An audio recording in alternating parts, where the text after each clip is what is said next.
Hey everybody, it's Romania Black, and we are on episodes 36 and 37 of the Untamed. Oh my gosh, we're in the present timeline again. We're headed to Yi City. We just met up with WuXian last episode, who seemed, just a little bit sketch. And then we said the saber halls and everything, so I'm pretty excited. We're getting closer and closer to Yi City and to get our juniors back into the story. I really like Yi City as an arc. I loved it in the Donghua. I thought it was great. It was so short in the Donghua, but the way that they packed everything in because they had to, it was amazing. And then I really liked it in the novel, and it was expanded upon. So I'm very curious to see. I feel like this is going to be like an in-between. It's not going to be as condensed as the Donghua, but it's not going to be as maybe fully fleshed out as the novel. I don't know. They may have to change some things with the censorship. I don't know. All I do know is that I have poured myself a giant glass of tea, and I read Modazushi today, the video that aired before this.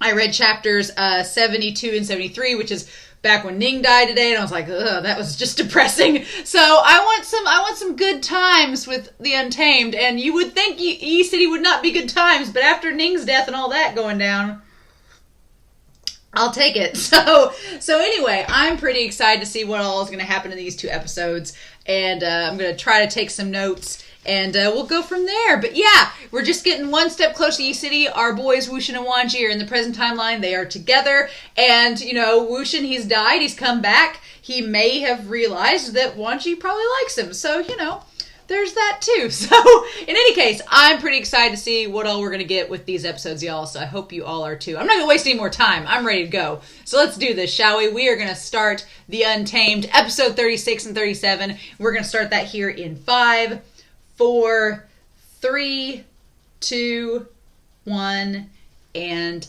let's go.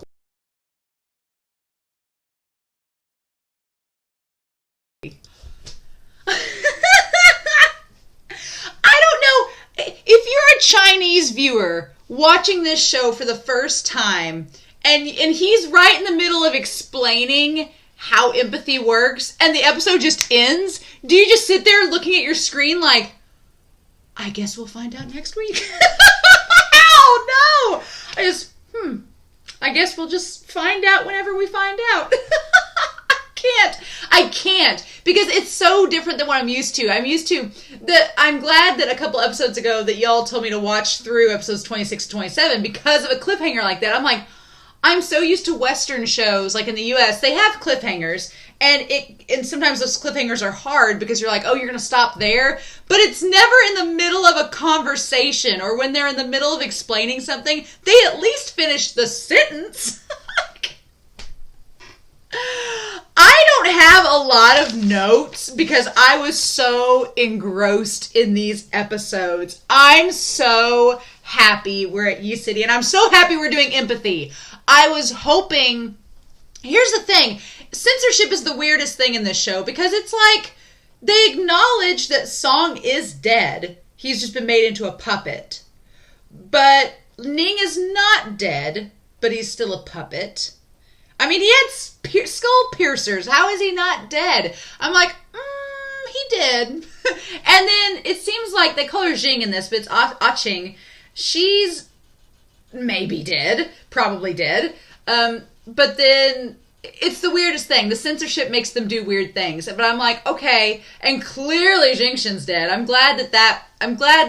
I guess my point is, I'm glad that they didn't let the censorship get in the way of the story. Like, we're actually going to do empathy where he's going to go back and see things from Ah-Ching's perspective. I'm so ready. Next week is going to be Angst City, but I'm kind of ready for it because it's a different kind of angst. Yi City is a much different kind of angst than the Nightless City and the Nevernight. It's so much different. It's hard to explain, but watching the Donghua, reading the novel, the Yi City arc, it's like, it's angst and it hurts, but I don't know if it's because they're not the main characters or if because WuXian and Wangji are there, and it's fine, but there's just something about Yi City that it's angst I'm okay with, and I can't describe it any other way. It's just like, I guess because Song at the end goes, he takes the remains of Ah-Ching and Jingshin with him. But Young's actor too. Oh my gosh, having the time of his life. I wondered in that moment, and I've got some notes in here. There's a couple things where I'm like, so you tried out for WuXian, huh? Interesting. But yeah, these episodes were great. Episodes 36 and 37, I'm ready for 38 and 39 already. I'm ready for the E-City angst. I'm ready for this because Young's actor in the scenes where WuXian's like, I can't bring this body back, this cognition back, and his just like the fury under the surface. Oh, I'm ready. Young's actor, the more I watched him, I wanted to watch him this episode because I kept looking at him and I was like, oh, this is going to be so good. Like when Jinxian dies, all of it, it's going to be so good. I'm so ready. I've not been hyped up for a set of episodes like I am for the next two in a while in this show. I'm like, nope, it's happening. It's on because I know it's coming and I'm so ready. Yes. So yeah. Awesome. So episode 36, Wangji drunk. Like I said in the reaction, there's so many drunk moments with Wangji and WuXian in this series that I'm like, okay, what happens here? He doesn't shove Ning at this point, but Ning shows up and Ning runs off. We have Wangji drunk and then WuXian playing the flute out in the street in the most sexy way possible. I'm like, WuXian, honey. And then Ning showing up. But the look on, if you go back, the look on Ning's face when he sees Wangji, he's like, bye, I'm out. Like that look on his face was hilarious. And him just like running off with the chains. So freaking good. But yeah, so WuXian thinks he's going to steal Bishan and from Wangji while he's drunk to break the chains. And then Wangji shows up and then leads him down to this like chicken house where he tries to steal the roosters. One, I feel like that's symbolic. That's a Chinese symbolic gesture of something. It's a rooster, so it probably has something to do with like a phallic representation or something. I'm sure you all in the comments will explain. For my Western ass, it's like, I don't understand. I'm sure you'll explain. One. Two, just like the rabbits, these are the most trained animals on set because like I said, my family, we're a farm family, so I had rabbits growing up. We had chickens. There's no rooster that's that tame that I've ever seen. They usually want to like spur you and claw your eyes out. And that rooster, there was a moment where WuXian like pecked them together and then was just sitting there like doing this with them. I'm like, those are the most trained birds I've ever seen. I just didn't care. It was great. But WuXian's expressions in those moments, and also WuXian like taking care of Wangji. I'm sorry, but I've been that friend. I don't drink a lot. Like I'm an adult, I drink sometimes, but I don't drink a lot. I'm usually that friend that if my other friends have drinks and are drunk, I'm usually the friend that's like helping to take care of them in that situation. So I have been WuXian being like, okay, it's time to drink the water. Let's eat something. Let's lay down on your side. Everything's fine. Like, and his expressions and how exhausted he was, I've been there. Like that was so relatable. I was like, oh, Zahn's acting in that scene. I was like, I know exactly what that's like. Like it was great. And then we have Wangji, and Wangji actually says more in this than I think he does in the novel or the Donghua, where he's like, I have regrets. I wasn't with you at the Nightless City. And WuXian's like, and he's like about to cry, and it's so good. I love it. Just, it's great. But him like putting him back to bed. And then we had the kids, we had the Sunshot campaign, the scene with the kids and the kite the next day. I was a little disappointed in that scene, if I'm honest, only because we didn't get the kid that was WuXian. Like there was the kid in the other two versions. There's been a child play the Yiling Patriarch, and he kind of gets left out, right? And WuXian and then Wangji shows up, and the kid gets like a pep talk, and he's fine. But they didn't have it here. They just had the mom running him off, and they said that she was the Yiling Patriarch, and WuXian's like, what? So I was a little sad with that. I wanted more of that scene, but the Donghua and the novel give us more, so it's fine. And then Wangji, Yibo's like gay panic face when he's like, what did I say? Like it was so good. These two actors, Zahn and Yibo, they're so perfect at this point. It's so good. Like it's straight out of the novel. It's wonderful. I love it so much. But yeah, and then I like that we get the stone with the Yi on it, and I like that they established that Yi can either mean chivalrous or it can mean coffin house, and in this case, it is the latter. And then yeah, the disciples show up. all the kids in their glory. I really like Ling's actor because he does look a lot. His acting reminds me a lot of Chang, but there's like some Zixuan in there. There's some Yao in there. There's even some Zixun in there. Like, it's like all the Jins Ling embodies and his Uncle Chang. So it's kind of funny how that works out. But then, yeah, they established that most of the stuff happening in Yi City is caused by the half-tiger amulet that Yang has. And, oh my gosh, Wuxian being a parent, Wangji leaving him the kids, Wuxian's like, fine. I honestly love any chance that Wuxian's with the disciples, because Wuxian's very young at heart. He's kind of like a kid himself, but because he's more mature and he's older, he's like the big brother to all of them. And he's like, okay guys, here's what we're going to do. And he has such a good rapport and attitude with the kids that it's a lot of fun. And all these actors, they are very convincing as 15, 16-year-olds. Like, you know, sometimes when you have actors that play younger kids, and maybe these guys are 15 or 16, I don't know. But usually if you have actors that are probably in their 20s playing, you know, like a high school age kid, it can come across as like, no, you're 26. But no, these guys definitely look like they're 16 or 17. Maybe they're 18 or 19, but they have come across very young, which is good. And then, yeah, oh my gosh, probably my favorite sequences in this whole series, I mean, until we got to Yang, but cinematography-wise, I love the setup of Yi City. I love all the joss paper, like lanterns and things. The dolls are creepy, and they look just like I imagined them in the novel and from the Donghua. But the shopkeeper, like that whole scene where she invites him in, and in the book, in the novel, you find out that she's dead, like she's a ghost. And she's just lets them into the house and she's a ghost. But in this, she's a puppet, but it's the same thing. But the way that they, like, the lighting on her when she has the door creaked and that white light is on her and it looks eerie and ghostly, that was really well done.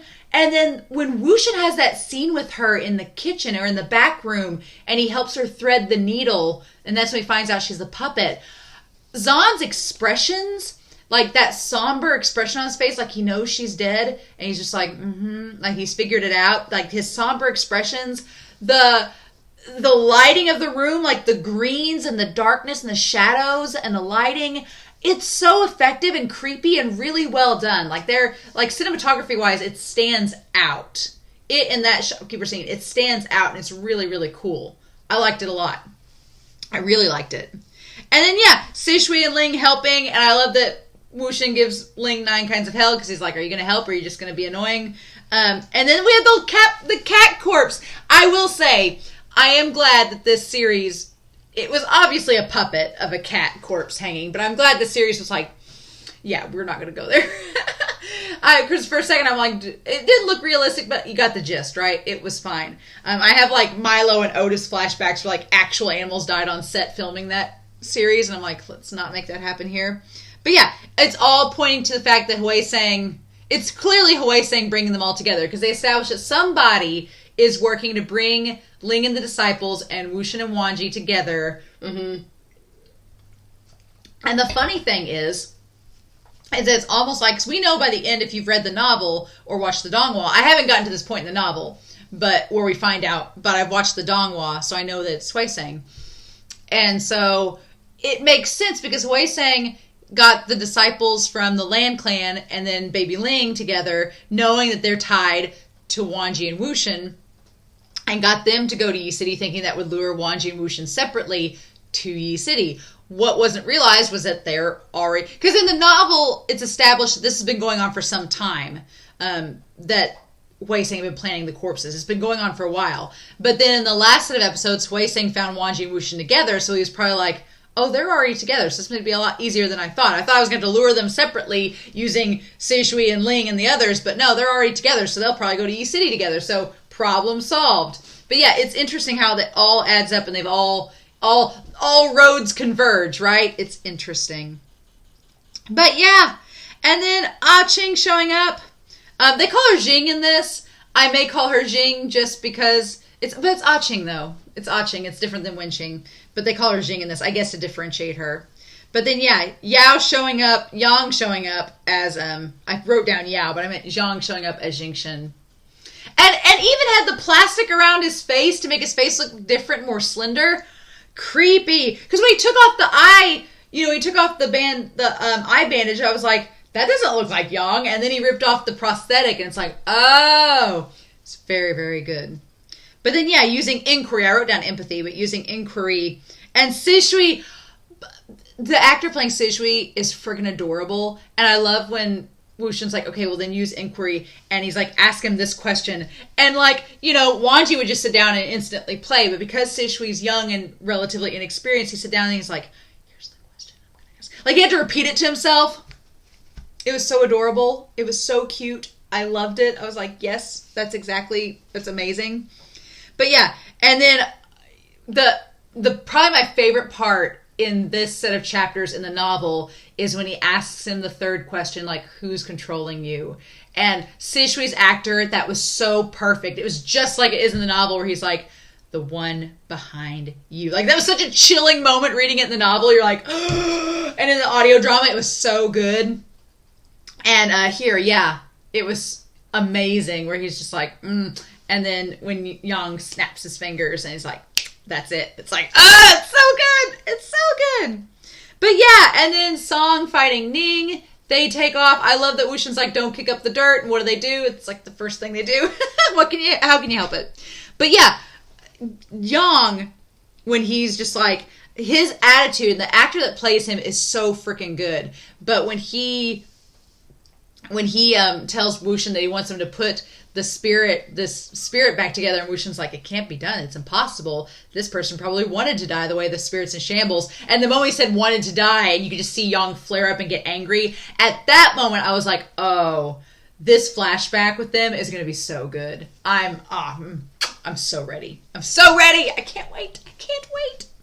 But yeah, and I like the idea that when he rips off the mask, I wrote down in my notes here, he rips off the mask trying to portray himself as Jingxian. It's kind of crazy because both him and Wuxian have been wearing masks this whole time to hide their identity. Wuxian with Mo Jianyu's mask, and Yang with the mask to make him look like Jingxian, right? And then I love that line by Wuxian where Yang's trying to convince him to repair the spirit, and he's like, well, you're the founder of demonic cultivation. Like, you're the master of the dirty tricks. Like, you can, of course, do all of this. And Wuxian's like, don't believe every rumor that you hear. And it's like, yeah, he knows. And so then, yeah, we have here the thing about the yin iron comes out, and there's 5 pieces instead of 4, the 4 shards, and that Yang always had 1, but then the one that Wuxian had wasn't the same one as Yang's, and so that's what got everybody confused, because they didn't know for sure. And then when Yang stares throughout all this, he's so like unhinged, and his staring, he's just like looking at Wuxian like it's crazy, but it fits his character so well, and you get like a sense about how his character is. But when he says, I don't like to exaggerate, he's like, if I say I'm going to kill a village, I'm going to kill every single one, even down to the dog, because I don't exaggerate. And it's like, oh my God, it's great. That was such a good moment. And I was going to say, I noticed at the beginning of this discussion, but I was going to say when they're standing outside, leaving the room, Zahn is taller than Yang's actor. Yang's actor is noticeably shorter than Zahn. And I wondered in that moment, I was like, that kind of makes sense, because several of you have pointed out that Yang originally wanted to audition for Wei Wuxian. And Zahn, since he's about the same height as Yibo, they've had to like make Yibo's hair bigger and like put him like on, elevated boots, things like that to make him seem taller. And so I wonder if while they were casting, it made sense for Yang to try out for Wuxian because of the height difference. It would work for their characters and be more like it is in the novel. But I'm glad Yang's actor got stuck in this role, because his portrayal of Yang is so good. It's really wonderful. I love it. And then, yeah, we have Ning versus Song.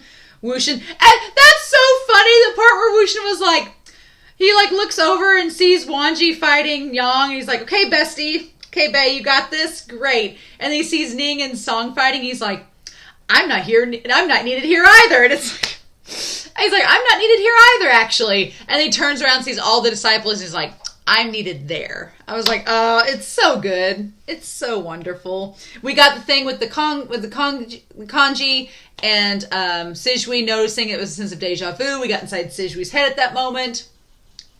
Great.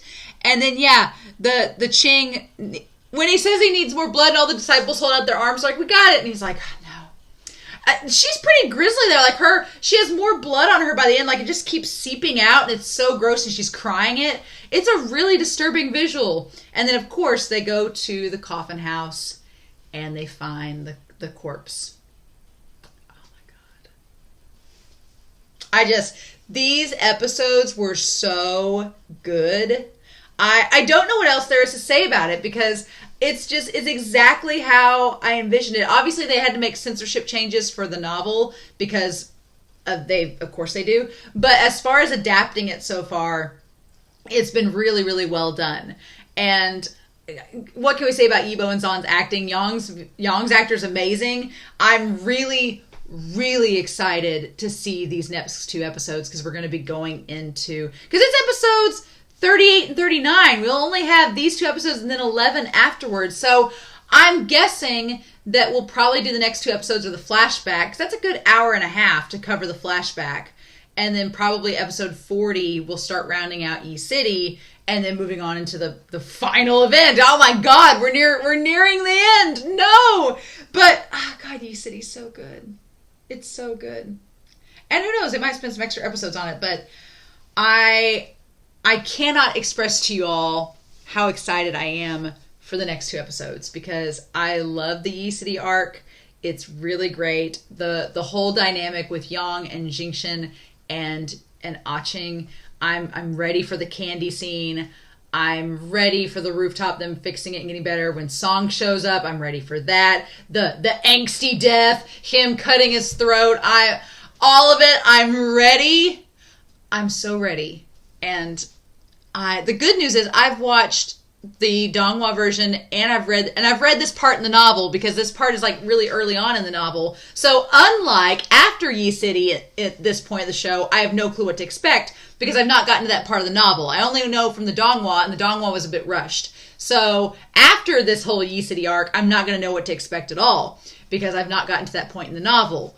But I have seen this in the novel, this coming up, and I'm really, really excited because I get to fangirl. I probably won't take a lot of notes because I probably won't take a lot of notes on the next 2 episodes because I know what's going to happen and I'll just get to fangirl with y'all. So I'm pretty excited about that. But yeah, other than that, at the same time in the novel, I'm going over coming soon is Zishuan's death and Yanli's death part 3, seeing it for a 3rd time. So if you want to see me freak out about that again, you can go see my novel, my audio drama commentaries, and reactions to that. But yeah, guys, I'm going to be fangirling so much next week, and I can't wait.